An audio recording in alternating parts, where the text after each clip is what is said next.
¿Cómo estás? Una vez más acá reunidos para estudiar las escrituras y entender el significado de las mismas a través de este seminario que le hemos titulado Hermenéutica, Principios de Interpretación. Quiero invitarte a que también veas los dos temas previos, número 1 y número 2, en los que voy introduciendo lo que es la hermenéutica, la exégesis, el sermón, la exposición y vemos algunos géneros literarios. En esta oportunidad voy a compartir contigo algunos ejemplos de poesía. ¿Cuán diferente es la poesía de la narrativa, por ejemplo? La poesía. También tendremos un vistazo de lo que es la profecía. Y en la profecía tenemos que mirar la profecía clásica del tiempo del profeta y la profecía apocalíptica, que habla acerca de los eventos finales cuando el mundo va a terminar, de acuerdo a las escrituras. Hay características muy importantes que debes tomar en cuenta para interpretar correctamente los libros apocalípticos de la Biblia, como son el libro de Daniel en el Antiguo Testamento y el libro de Apocalipsis en el Nuevo Testamento. Y también veremos algún ejemplo de parábolas. Jesús enseñaba a través de parábolas. ¿Cuál es el significado de las parábolas? La intención principal, ¿cuál es? ¿Debiera yo fundar una creencia, una doctrina bíblica solo por una parábola? Y luego estaremos viendo algunas cartas, las generales, las epístolas de Pablo. Y eso es lo que vamos a hacer a continuación. Así que alístate, te invito a que tengas ahí al lado ¿por qué no? Un cuaderno, un bolígrafo, y puedas tomar algunos apuntes y los puedas replicar en tu congregación, quizás en un tema ahí para los jóvenes. Lo importante de este seminario es que tú puedas tener más herramientas para entender mejor la Biblia y también puedas compartirla con otras personas. Te invito a que te suscribas al canal Daniel Pairo Training y puedas compartir el link. Vamos ahora a lo que sigue, que serían los géneros literarios. Entonces, en este tema 3 vamos a ver, como les dije, poesía, profecía, parábolas, epístolas y cartas. ¿Está bien? Vamos con la primera parte. Un buen ejemplo para diferenciar entre la narrativa que vimos en el tema número 2 de hermenéutica y la poesía es la historia en la que Barak y Débora, jueces de Israel en jueces 4 y 5, se describe esta historia contra Císara, un general. La diferencia radica en la forma en que se describen el mismo acontecimiento. Jueces 4, por ejemplo, describe de forma histórica y narrativa cómo es que Débora y Barak dirigieron al pueblo de Israel sobre los cananeos dirigidos por Císara, algo que tú puedes revisar con más calma en Jueces el capítulo 4. Ahora, el capítulo 5 es la versión poética de esa victoria y Débora comienza a hacer poesía, quizás con cantos, con melodía. Ella hilvana a algunas líneas de cómo fue la victoria. Mira lo que dice el versículo 4 y 5 de Jueces 5, que está en la pantalla, y dice así: la tierra temblando, los montes temblando. Y en el verso 20 de Jueces 5 dice: las estrellas luchando desde el cielo. Ahora, ese es un lenguaje simbólico, es un lenguaje poético. Quienes lucharon en realidad en la historia y en la batalla entre Israel y los cananeos fueron personas, fueron hombres. También estuvo Jael, una mujer, estuvo Débora, fue gente. No fueron los montes que temblaban en realidad, no fueron las estrellas del cielo que estaban luchando, pero hay un lenguaje simbólico, un lenguaje poético, que demuestra que el actuar de Dios estuvo presente a través de la naturaleza, ¿no? Como poesía, entonces, estas imágenes no deben tomarse literalmente, porque podríamos caer en el error siguiente: querer darle un significado a cada palabra del texto poético y pensar que las estrellas luchando son los ángeles, ángeles buenos y malos luchando. Entonces esta lucha no fue en la tierra, fue en el cielo. Ese tipo de interpretación podríamos terminar extrayendo del texto si es que no considero el género de Jueces 5, que es poesía. Y en poesía hay exageración, ¿no es cierto? Las cosas inanimadas, como las mesas, las sillas, en este caso los montes, las estrellas y los árboles, ¿no? Comienzan a tener movimiento, comienzan a tener vida. Esa es la característica de la poesía. Éxodo 14 y 15 también es otro ejemplo que no lo vamos a ver a detalle, pero te invito a que busques ese capítulo, donde se narra en el capítulo 14 el Éxodo. Israel cruzando el mar Rojo en seco durante toda una noche. Y en el capítulo 15, María, la hermana de Moisés, canta la victoria, y en esas líneas hay quizás cosas inanimadas que tienen vida. ¿Por qué? Porque es poesía. No te vayas a confundir. Vamos ahora con el siguiente género literario al que le vamos a prestar bastante tiempo. No seremos quizás tan detallistas, pero es importante marcar algunas cosas para entender correctamente el género literario que tiene que ver con profecía. ¿Qué es profecía clásica? La profecía clásica, que ocurre generalmente en el Antiguo Testamento, en los libros del profeta Isaías, Jeremías, los profetas a los que se les dice menores porque son escritos cortos, no porque sean inferiores, como Ageo, Malaquías, Joel, Abdías, Sofonías. Las profecías de estos profetas son condicionales, estaban supeditadas a la reacción y a la actitud del pueblo de Israel o el pueblo judío. Eran para el tiempo del profeta. Situaciones que ellos narraban debían suceder en el tiempo de vida del profeta. ¿Qué más? Era un juicio a Israel por su infidelidad al pacto generalmente. Y quiero que tomes en cuenta algo más.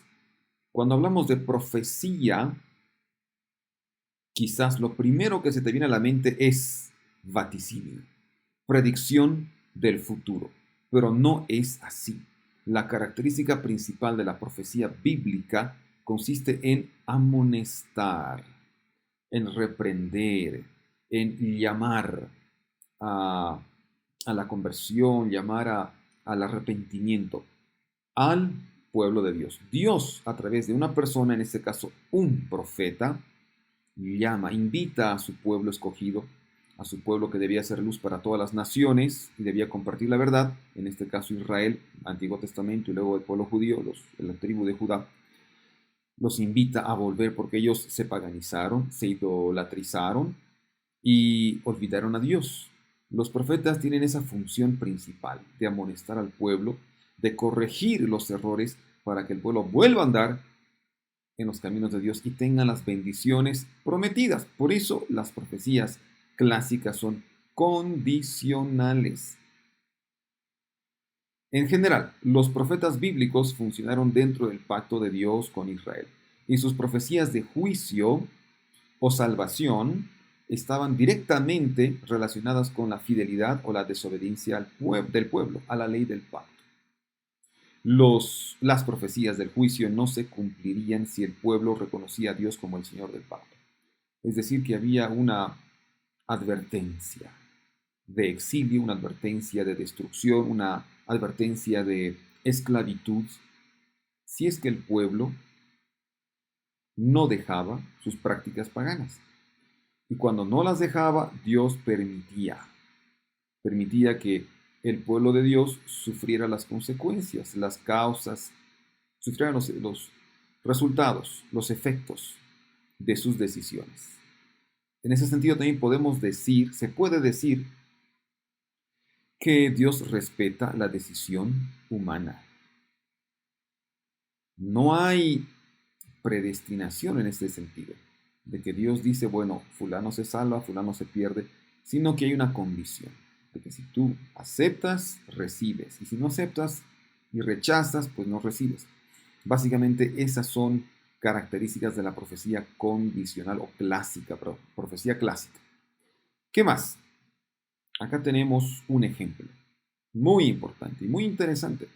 Mira lo que dice Isaías, el capítulo 66, verso 22 al 24. Leo para ti. Porque como los cielos nuevos y la tierra nueva que yo hago permanecerán delante de mí, declara el Señor, Así permanecerá vuestra descendencia y vuestro nombre. Le está hablando Dios al pueblo judío a través de Isaías, al pueblo de Israel, pero ya esta última parte, desde el capítulo 50 al 66, está dedicada al pueblo judío después del exilio. Se vaticina, se predice a través de profecías en Isaías y otros libros también, de que el pueblo judío por su desobediencia caería en el exilio, bueno, y sería desterrado. Y los babilonios los destruirían y los llevarían a Babilonia.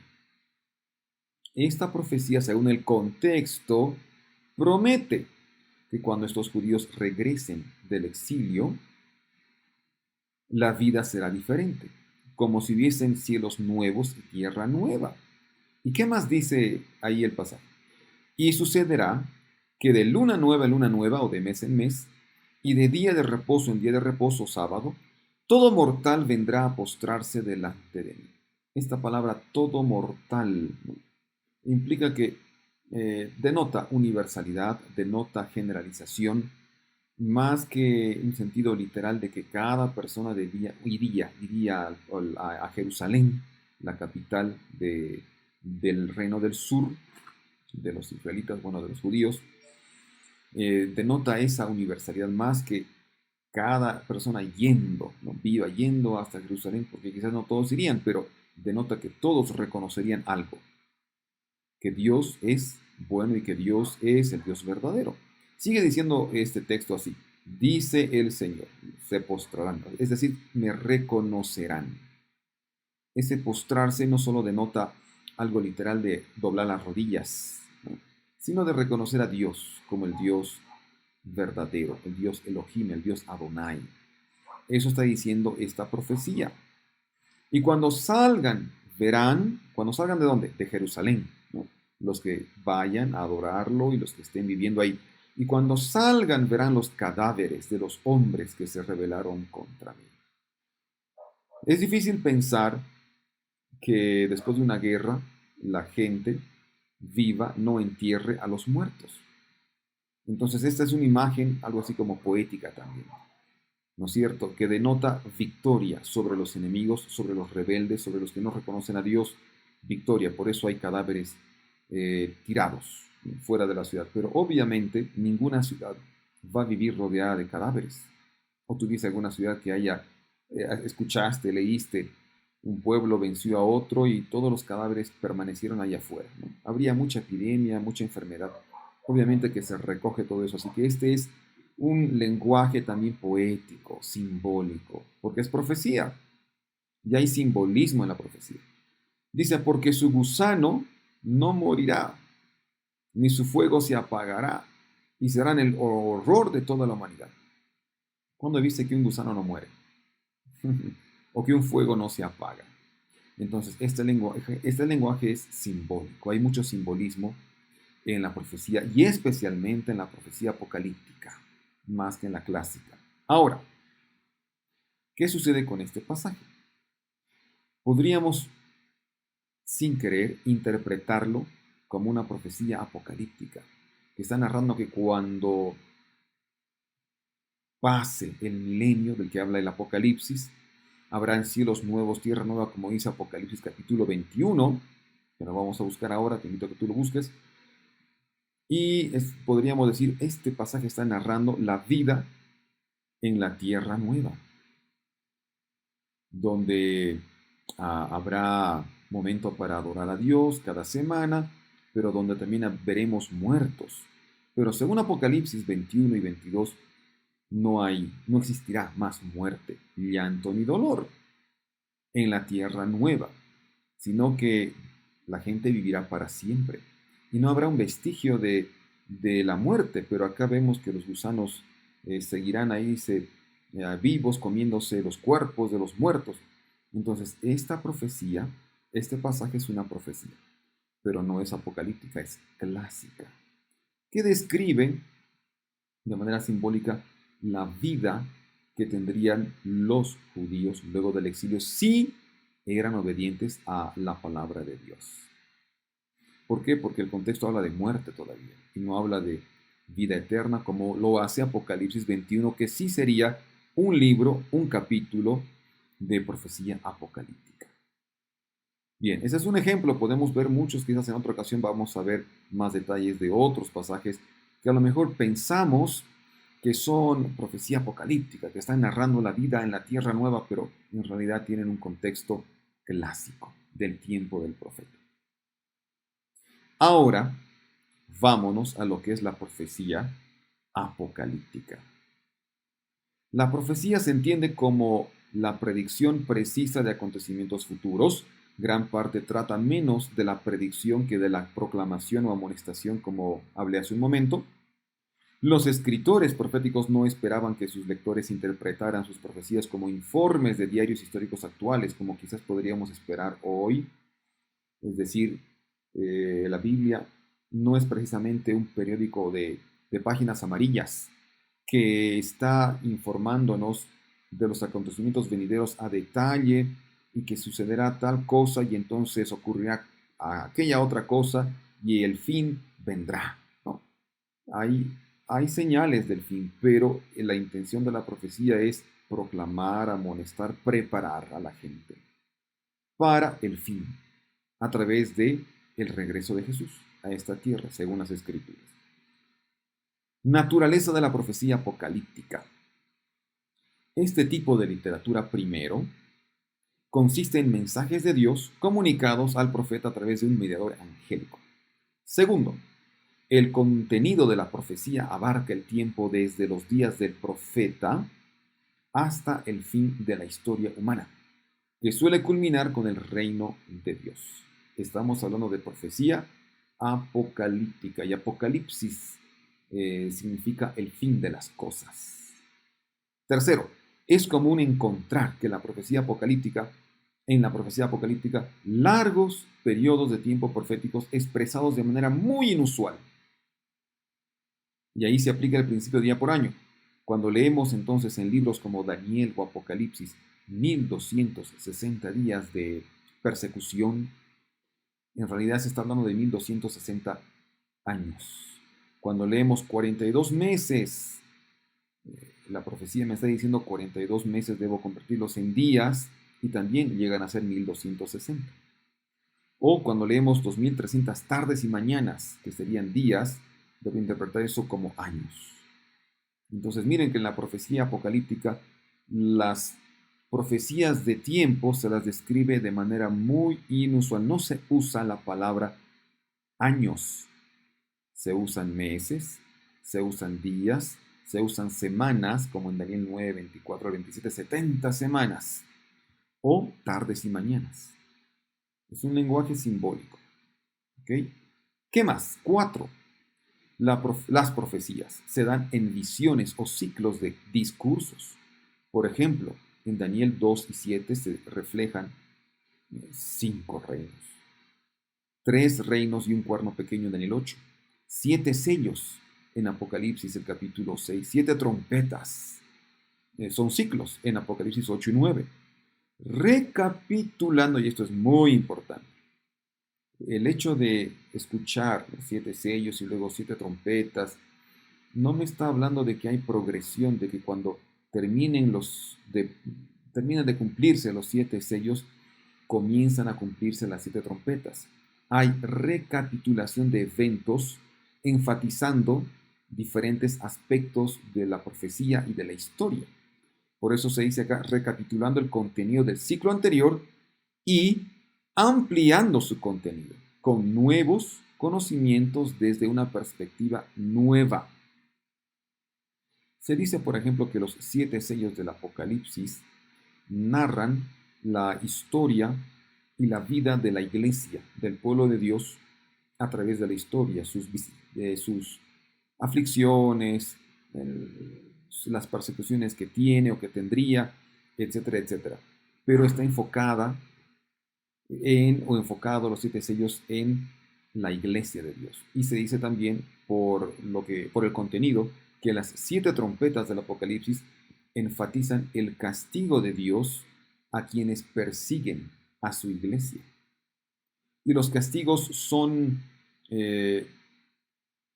no son completos. Los castigos son parciales, por eso se lee mucho de un tercio. Se destruyó un tercio del mar, un tercio de los árboles, un tercio de la tierra. Son castigos con misericordia. Eso se describe y se lee en las 7 trompetas del Apocalipsis. Y es diferente a lo que describen las 7 copas de ira, descritas en Apocalipsis 15, 16, 17. Las 7 plagas también se las conoce. Ahí se nota el castigo de Dios. ¿A quiénes? El juicio, digamos, no hablemos de castigo, sino de juicio. La gente decide qué recibir, salvación o perdición, según las escrituras. Dios no es un Dios que castiga o le gusta castigar, simplemente está dándole al ser humano lo que eligió, ¿no? Entonces se habla de juicios, pero completos, ya no con misericordia. Las 7 plagas hablan de un juicio a los que rechazaron la salvación. Sin misericordia, en cambio en las trompetas se nota que hay misericordia. ¿Por qué? Porque se habla de un tercio de destrucción de una cosa y de otra. Muy interesante, vamos a abordar pronto el Apocalipsis. Entonces, el paralelismo del contenido de los ciclos ayuda en su interpretación. Aquello que no logras entender, vamos a decir, a través de la narración o del ciclo de los sellos, entiendes mejor cuando lees las trompetas. Y en Daniel, cuando lees Daniel 2 y hay una imagen con diferentes metales, hay más detalles de esa misma profecía que habla acerca de la historia en Daniel 7, ahora a través de animales, con más detalles, porque los animales tienen alas, tienen costillas en la boca y algunos tienen más cabezas que otros. Hay más detalles. Y así entendemos mejor la profecía apocalíptica. 5. La profecía apocalíptica no es condicional. Y esa es la gran diferencia entre profecía clásica, que es condicional, y profecía apocalíptica, que no es condicional. Porque Dios predice algo y se va a cumplir. La profecía apocalíptica 6 se basa en el conocimiento previo y la soberanía de Dios y manifiesta su plan inmutable para la resolución del problema del pecado. Entonces, si hay juicios, si hay castigos, está también esto en función a que Dios quiere raer el pecado del mundo. Y Dios da tiempos, ¿no?, para que la gente entienda, acepte, reconozca, rechace, y luego hay un juicio. Y 7. La Biblia identifica claramente a los profetas que recibieron la revelación como Daniel y Juan, muy diferente a los libros apócrifos que tienen nombres de profetas, pero fueron escritos por personas del siglo II, siglo I antes de Cristo, judíos que tomaron el nombre de Abraham, quizás, y de otros nombres de la Biblia para captar cierto interés por el pueblo judío. Vamos ahora, seguimos en profecía. Vamos ahora a las escuelas de interpretación. La pregunta sería esta: ¿por qué la importancia de estudiar esto cuando tiene que ver con profecía? ¿Cómo es que ciertas personas entienden las profecías apocalípticas de una manera y por qué el mismo texto, según otras personas, significa otra cosa? Por las escuelas de interpretación. Y hay 4 muy reconocidas: la escuela idealista, la escuela preterista, la escuela futurista y la escuela historicista. Vamos con la primera. La escuela idealista fue promovida en el siglo I, siglo II después de Cristo por Clemente y Orígenes. Ahí está una imagen de Clemente, un padre de la iglesia. ¿Y qué características tiene? Es similar al enfoque alegórico, donde cada detalle de la profecía, por así decir, tiene un significado, tiene una aplicación y un significado, y quizás exagerado, ¿no? Porque en profecía hay cosas que tienen significado y otras que simplemente no. El Apocalipsis contiene principios generales atemporales, dicen ellos, los idealistas, ¿está bien?, que no se interesan por los problemas que enfrentaban las 7 iglesias y niegan todo sentido histórico o futuro del libro. Los símbolos y las imágenes no remiten a ningún suceso del pasado o del futuro. de la historia. Es decir, la escuela idealista toma la profecía apocalíptica como narraciones que nos enseñan cosas, que tienen moraleja para nuestra vida. Es decir, hay un significado simbólico, un significado moral. No hay que hacer esto o aquello porque, bueno, nos puede ir mejor. Pero según los idealistas, las profecías apocalípticas no predicen el futuro. No tiene nada que ver con la historia. Esta es una escuela. Y bueno, hay gente que lee las profecías y no le hace caso. Pero vamos a una siguiente. La escuela preterista, promovida por varios padres de la iglesia, pero también por ese señor Luis de Alcázar del siglo XVII. También se la llama histórica contemporánea, escuela histórico-contemporánea. ¿Y qué propone esta escuela preterista? Que el Apocalipsis se relaciona con lo que sucedía durante la época del autor. Y los contenidos principales, hablando de Apocalipsis, de los capítulos 4 al 22 de Apocalipsis, describen sucesos de la época del apóstol Juan, que escribió el Apocalipsis. Es decir, para los preteristas, el contenido de Apocalipsis ya ocurrió en el pasado. Y todo lo que escribió Juan lo escribió para su tiempo, y las profecías como los 7 sellos, las 7 trompetas, esa descripción del gran conflicto entre el capítulo 12 al 14, la mujer vestida de blanco y el dragón y las 7 plagas, todo ocurrió durante el primer siglo. Está en el pasado, por eso preterista. Y también que las profecías de Daniel, que Daniel escribió en el siglo 6, se escribieron según ellos en el siglo 2. Lo escribió un judío y se puso el nombre de Daniel y describe, simplemente según los preteristas, guerras de los macabeos, Juan Macabeo, una familia que se rebeló contra los griegos, los sirios, y contra el rey sirio de ese tiempo, Seleucida, el cuarto Epífanes, Antíoco el cuarto Epífanes, por el año 1167 al 164, este rey Seleucida, griego, llegó a Jerusalén, sacrificó cerdos, colocó una estatua, una imagen de Zeus, su dios griego, en el templo en Jerusalén. A eso le llaman algunos la abominación desoladora, de la que habla Daniel 11:35, 31. En esos pasajes está ahí Daniel 8:13, 14 también. Y ellos dicen, bueno, las profecías de Daniel ya ocurrieron en el siglo II antes de Cristo. No hay nada para el futuro. Esa es la escuela preterista. Vamos a la escuela futurista.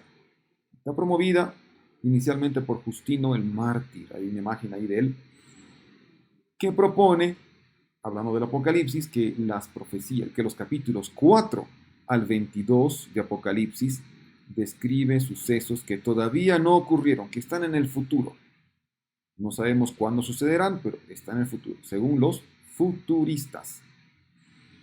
Y ellos encuentran dos periodos de la historia de la humanidad entre Apocalipsis 4 y 22. El primer periodo ocurría 7 años antes del regreso de Jesús. Apocalipsis 6 al 19, según ellos, se cumplirá 7 años antes que regrese Cristo a la tierra. Y el segundo periodo serían los 1000 años posteriores a la segunda venida de Cristo, que describen Apocalipsis 20 al 22, 6. Este fue un padre de la iglesia, siglo I, siglo II, después de Cristo, y esta escuela se ha promovido bastante también en el mundo cristiano. Tanto la escuela preterista como futurista tiene bastantes seguidores. Unos dicen, no, las profecías ya se cumplieron. Otros, los futuristas, dicen, las profecías de Apocalipsis están por cumplirse. Pero vamos a una escuela más. Esta es la escuela historicista. ¿Y qué propone? De paso que la escuela historicista fue la escuela de los reformadores del siglo XV, XVI, Martín Lutero y otros reformadores de la iglesia de este tiempo. Creían que las profecías eran interpretadas a través de la historia. Entonces, hasta el siglo XVIII no había otra escuela que los cristianos aceptasen que la escuela historicista. Es decir, los cristianos antiguamente fueron prácticamente todos historicistas. Y en el siglo XIX, con la alta crítica, con la crítica al texto bíblico, y negando, por ejemplo, negando los milagros de Jesús, la intervención divina, de que Dios pueda predecir el futuro en las profecías, comenzaron a tomar forma y fuerza las escuelas preterista y futurista, y la escuela idealista. ¿Está bien? Pero veamos ahora qué es la escuela historicista. El Apocalipsis es un mapa de la historia, desde la época en que se escribió hasta el regreso de Jesús. El enfoque historicista de la literatura apocalíptica supone que a través de sus profetas, Dios ha hablado a los seres humanos en la profecía apocalíptica, que por lo tanto es inspirada y tiene carácter predictivo. Según los historicistas, Dios puede predecir el futuro. Y el futuro está predicho en algunas profecías. Y a la derecha tengo la descripción, un esquema de la profecía de las 70 semanas, 490 años, usando el principio día por año, y de los 2300 días o tardes y mañanas de Daniel 8:14, que describen el ministerio de Jesús en la tierra, su muerte, ¿no? Y terminan con un acontecimiento importante que sería la purificación del santuario, pero considerando pues que para el tiempo del profeta que lo escribió, que era Daniel, ya no existía el santuario terrenal, habría que pensar en un santuario en otro lugar, un celestial. Ese es un asunto que podemos en otra oportunidad desarrollar, pero vamos a avanzar acá. Aquí hay un ejemplo de profecía apocalíptica, Daniel 2, 36 al 45. Y vas a ver que a través de la interpretación que hace Daniel del sueño que tuvo un rey pagano, babilónico, el rey Nabucodonosor, Dios reveló no solamente a este rey, no solamente a los babilonios, sino a toda la humanidad, los poderes mundiales que tratarían de tener hegemonía mundial a lo largo de la historia hasta que Dios instaurase su reino. Ese es el propósito principal de esta profecía y la de Daniel 7 también. Pero leemos acá la interpretación que el profeta Daniel hizo del sueño de Nabucodonosor allá por el siglo 7 a.C., el año 602 posiblemente, o 603, 604, por ahí el sueño sucedió. Dice así: este es el sueño. Ahora diremos ante el rey su interpretación. Tú, oh rey, eres rey de reyes. Daniel está diciendo esto a Nabucodonosor, a quien el Dios del cielo ha dado el reino, el poder, la fuerza, la gloria, y donde quiera que habiten los hijos de los hombres, las bestias del campo o las aves del cielo, Él los ha entregado en tu mano y te ha hecho soberano de todos ellos. Esta descripción nos dice de que Dios permite que algunas personas sean reyes y que tengan hegemonía. Dios está al control de todo, según este pasaje. Sigue diciendo así: tú eres la cabeza de oro. Y con esta aseveración, lo que está haciendo el profeta es colocar como representante de todo el imperio babilónico al primer rey o al rey Nabucodonosor. En profecía, cuando escuchamos un rey, cuando se lee un rey, un cuerno, eso representa no una persona. Por lo general representa un imperio entero, una nación completa. A veces sí representa un rey, cuando dice el primer rey, ¿no? Pero en este caso, cuando le dice Daniel a Nabucodonosor, tú eres la cabeza, Nabucodonosor está representando al imperio babilónico y bueno, la cabeza de la imagen que soñó Nabucodonosor es Babilonia.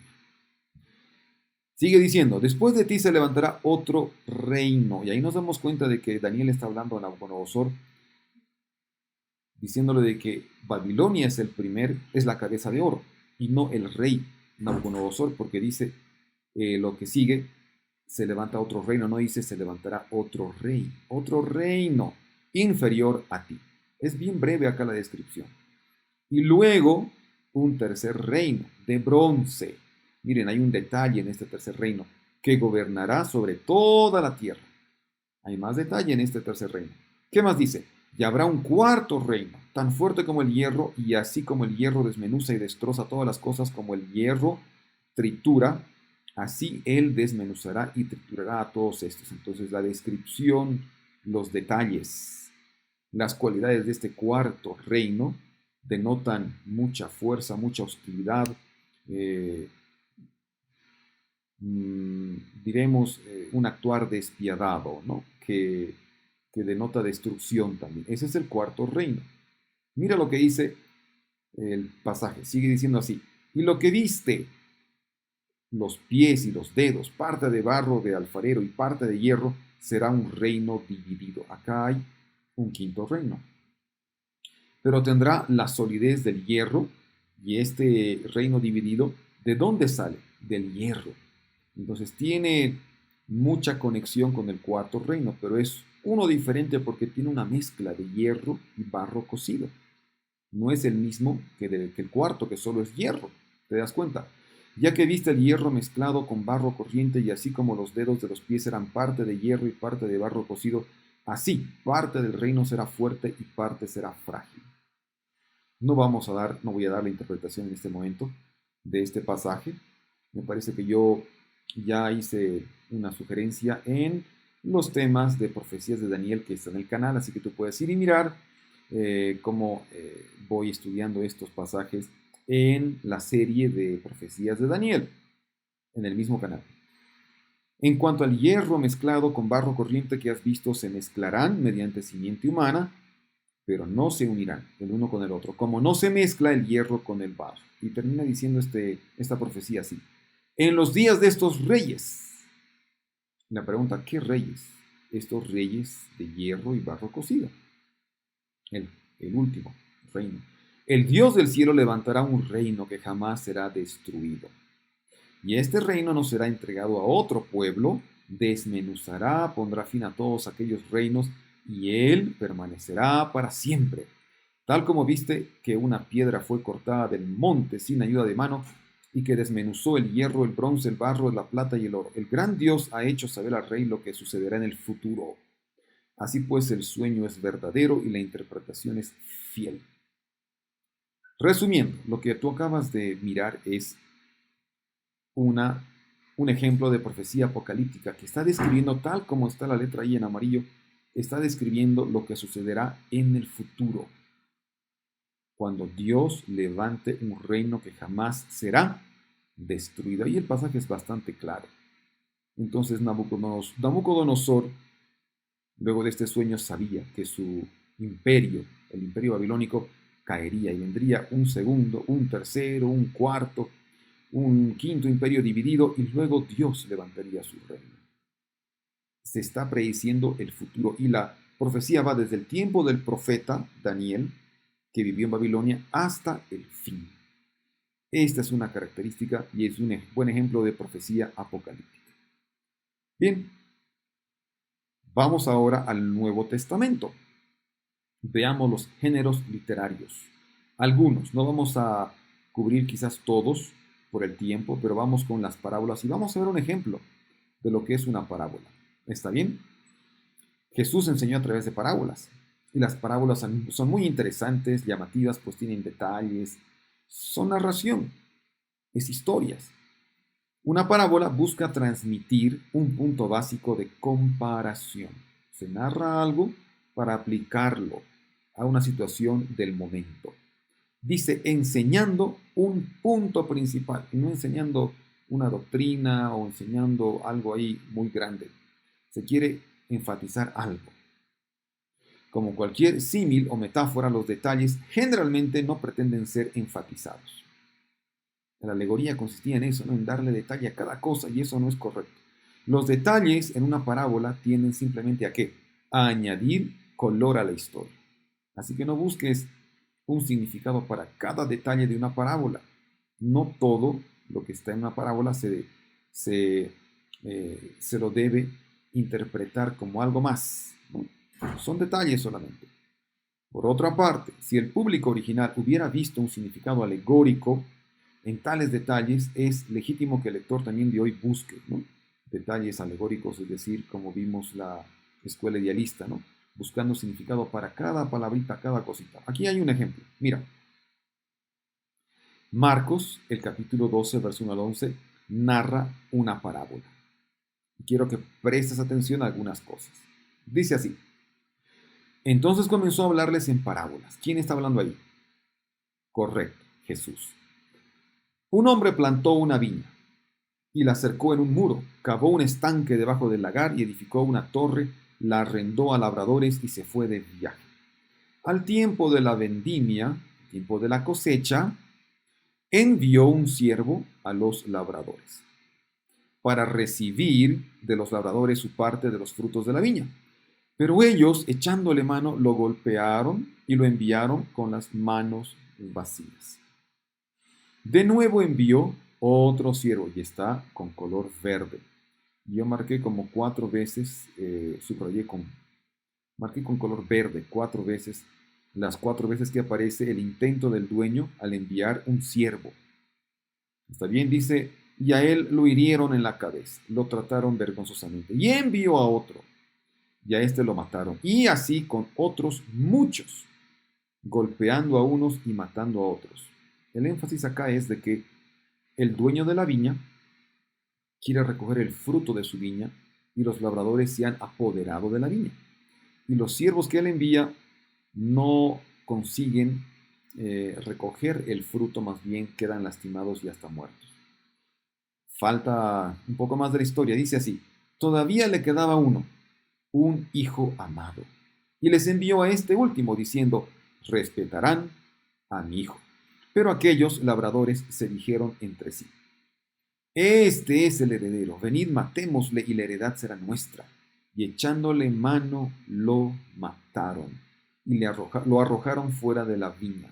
Acá Jesús está describiendo lo que los labradores, en este caso los líderes del pueblo judío, harían con él mismo, con Jesús, que lo matarían.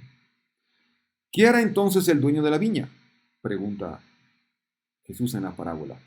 Y él mismo responde y dice: vendrá y destruirá a los labradores y dará la viña a otros. ¿Ni aún esta escritura habéis leído? Y ahora se dirige al público. La piedra que desecharon los constructores, esa en piedra angular se ha convertido. Esto fue hecho de parte del Señor y es maravilloso a nuestros ojos. Está describiéndose un salmo. Entonces yo pregunto, ¿cuál es el significado de esta parábola? El significado de esta parábola es de que Dios llamó siempre al arrepentimiento, ¿no?, al reconocimiento a su pueblo para que volviesen a él, enviando siervos, en este caso profetas, para que el pueblo reconociese su condición. ¿Y qué hicieron siempre estos señores, los líderes del pueblo de Dios? Rechazaron a los profetas.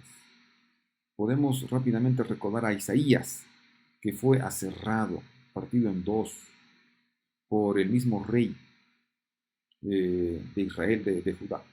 Entonces, así fueron rechazados los profetas, la voz de Dios fue rechazada. Y ahora Jesús, el Hijo amado de la parábola, está en la tierra cumpliendo un ministerio de reconciliación, pero está vaticinando también su destino.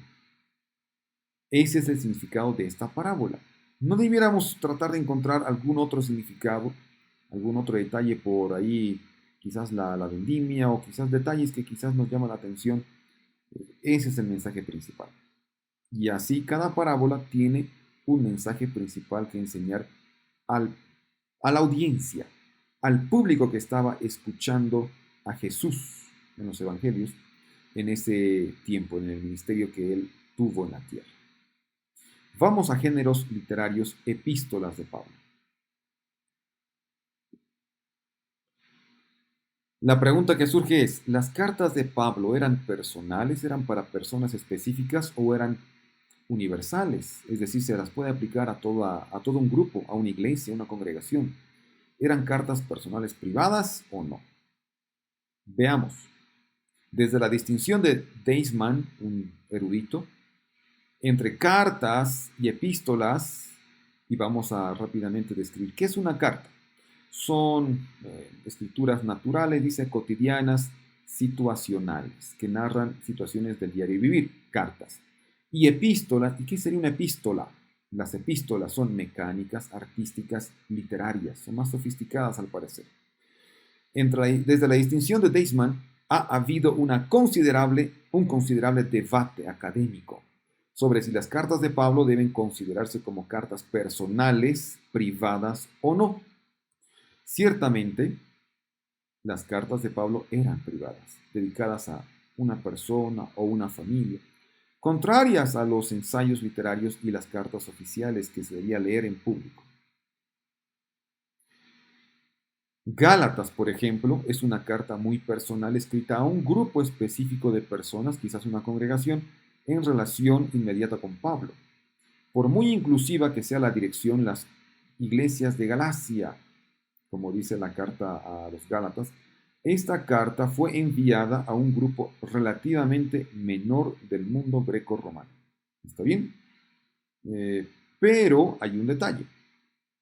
Las cartas de Pablo eran más que privadas, porque Pablo escribía conscientemente como apóstol, es decir, como representante de Cristo. Nótese el énfasis en el apostolado de Gálatas, en Gálatas 1.1, 1.15, 1.16, donde dice yo apóstol de Jesucristo. Él escribía ¿para qué? Para instruir, para aconsejar, para animar y reprender. También eso dice 1 Tesalonicenses 5.27, y hay otro pasaje ahí también. Respecto al impacto en la iglesia en Tesalónica, es decir, las cartas eran privadas, pero Pablo las escribía pensando en ayudar no solamente a un grupo, sino a toda persona y a todo grupo que llegase a leer su carta. ¿Y qué hacían los cristianos del primer siglo? Muy posiblemente no solo pasaban la carta a otra congregación, a otra ciudad, sino escribían. Es decir, copiaban la carta original de Pablo, la escribían y la enviaban también a otras congregaciones con las mismas dificultades, con los mismos desafíos. Ejemplo, Gálatas 1.1, Pablo apóstol, ¿no? Dice ahí, no por parte de hombres ni mediante hombre alguno, sino por medio de Jesucristo y de Dios el Padre que les resucitó de entre los muertos. Primera Tesalonicenses 5.27 dice, os encargo solemnemente por el Señor. Pablo era representante de Cristo. Que se lea esta carta a todos los hermanos. La mayoría de las cartas de Pablo se dirigían a comunidades de creyentes cristianos y estaban destinadas al uso público. Dentro de las congregaciones se dirigían a situaciones concretas, es cierto, por eso no se debiera generalizar toda escritura del apóstol Pablo y decir, bueno, en ese tiempo las mujeres no podían enseñar en la iglesia, en las sinagogas, así que hoy tampoco las mujeres debieran enseñar. Ese es un texto complicado ahí, que hay gente que lo toma de manera literal, ¿no? El tema de la ropa o el cubrirse el rostro o la cabeza y así por dentro el tema de ropa. Hay que leer las cartas de Pablo y primeramente encontrar el propósito original y los destinatarios.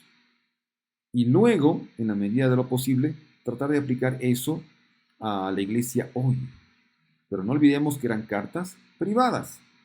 Se dirigían a situaciones, como leí, concretas y eran sustitutos de la presencia personal de Pablo. ¿Qué más? Se ocupaba de la situación vital de sus lectores, pero nunca de la forma impersonal, característica de muchas cartas helenísticas de su tiempo. Pablo trataba cada situación como única e importante. Sus cartas exponen importantes enseñanzas teológicas. Hay mucha teología en las cartas de Pablo y expresan una comprensión cristiana de la vida que va más allá de la situación histórica concreta. Es decir, como Pablo enseña teología, la aplicación que podemos hacer de sus cartas privadas eh, puede alcanzar a la realidad y a la situación en la que estamos viviendo hoy, tomando en cuenta la enseñanza teológica de Pablo. Mira lo que dice este pasaje. Primera de Tesalonicenses 4.1. Por lo demás, hermanos, os rogamos, pues, y os exhortamos en el Señor. Pablo le está hablando a un grupo, y él habla, parece que si escribiera como alguien más, me parece que son varios que escriben, pero se dirige a un grupo grande, ¿no? ¿Y qué está enseñando en Primera Tesalonicenses 4:1? Que como habéis recibido de nosotros instrucciones acerca de la manera en que debéis andar y agradar a Dios, ¿no? Como de hecho y ya andáis, así abundéis en ello más y más. Esta es una mención de la forma, del estilo de vida cristiano, que también está fundado en el Antiguo Testamento, que nosotros debiéramos también utilizar y practicar. Entonces, esta enseñanza se la puede aplicar, este principio, ¿no? De vivir de manera correcta, de andar bien, como diríamos de manera vulgar, se puede aplicar.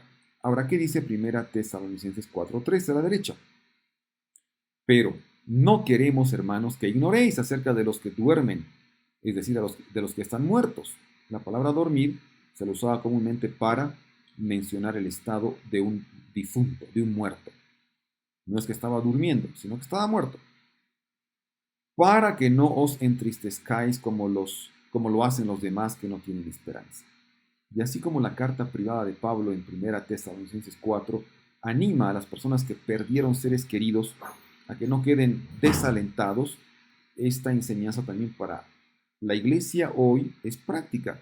¿Por qué? Porque el principio que se está enseñando es de que Cristo podrá resucitar a los muertos que murieron en Cristo, como dice el versículo 14 al 17 de 1 Tesalonicenses 4. En ese sentido, entonces, esta enseñanza de este capítulo 4 se la puede aplicar hoy, por más que haya sido privada. Muy bien, finalmente tenemos un ejemplo de las epístolas generales. Hay 7 epístolas universales católicas. Católico significa universal. El público no está especificado y estas cartas o estas epístolas universales son Santiago, las cartas de Pedro que son 2, las de Juan que son 3 y Judas. ¿Está bien? Esto denota una carta enviada a una cantidad de iglesias dispersas geográficamente a la iglesia universal. Este tipo de carta es distinto de una enviada a las iglesias locales en una comunidad como lo hacía Pablo. Y aquí vamos a ver un ejemplo más. Primera Pedro 1:1, ¿qué dice? Pedro, apóstol de Jesucristo, a los expatriados de la dispersión en el Ponto, Galacia, Capadocia, miren, varias ciudades en Asia Menor. Santiago 1:1 comienza así: Santiago, siervo de Dios y del Señor Jesucristo, a las 12 tribus que están en la dispersión. Saludos. La pregunta sería, ¿existían las 12 tribus de Israel en el tiempo de Santiago? La respuesta es no. Santiago, ¿qué está haciendo? Está usando el término las 12 tribus para denotar la plenitud de la iglesia, aunque dispersa, ¿no? Dispersa, dice ahí en la dispersión, pero sigue siendo para Santiago también la iglesia cristiana, el pueblo de Dios que representaba o estaba representada por las 12 tribus en el Antiguo Testamento, ¿no? Judas 1:1 y 2 dice: Judas, siervo de Jesucristo y hermano de Jacobo, a los llamados, amados en Dios Padre y guardados para Jesucristo, misericordia, paz y amor. ¿Quiénes son estos destinatarios? Son los llamados, los que reciben el llamado de Dios a ser cristianos. Y 1 Juan 1:4 dice: os escribimos estas cosas para que nuestro gozo sea completo. Es una salutación general. Estas son características de las cartas universales. Muy bien, entonces en este video vimos más géneros literarios. Vimos ahí lo que es la poesía de manera breve, nos enfocamos más en la profecía, vimos también parábolas, las cartas de Pablo y las cartas generales. Espero que te haya servido como una introducción al significado de estos géneros literarios de la Biblia, para que más adelante podamos ir con más detalle a ejemplos que a veces son difíciles de entender. En el cuarto video estarás conmigo compartiendo y analizando el significado de las palabras, la importancia de las palabras en el contexto en el que aparecen. Haremos un análisis lingüístico de las escrituras. Que te vaya muy bien, no dejes de suscribirte al canal, comparte este video para que más personas se beneficien y que podamos continuar estudiando tú y yo juntos en una próxima oportunidad.